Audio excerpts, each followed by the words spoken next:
رہی۔ آج کل ایک نئی بات سامنے آنے لگی کہ جی عزاداری کا ایک مقصد ہونا چاہیے، اگر وہ مقصد حاصل نہیں ہو رہا ہے تو اس عزاداری کا فائدہ کیا؟ اس جملے کے دونوں حصے غلط ہیں۔ پہلے ہم دوسرے حصے پر جائیں کہ اگر کسی چیز کا مقصد پورا نہ ہو تو یہ کہنا کہ اس کا فائدہ کیا ہو گیا،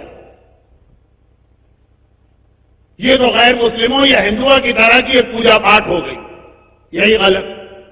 اب اسلام نے ہر عبادت کا ایک مقصد بیان کیا، لیکن اگر نماز کا وہ مقصد حاصل نہیں ہو رہا تو اس کا مقصد یہ نہیں ہے کہ آدمی نماز چھوڑ۔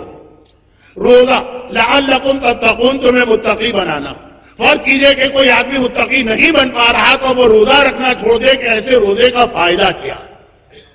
پورے اسلام کے تمام واجبات پورے فروع دین کے اوپر ایک کراس لگانا پڑے گا اگر اس فلسفے کو ہم مان لیں۔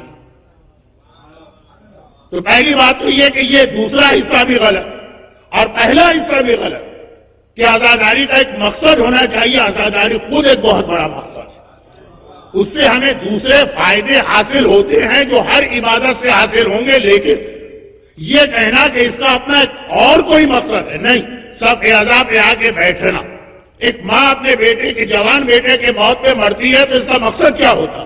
کوئی مقصد نہیں۔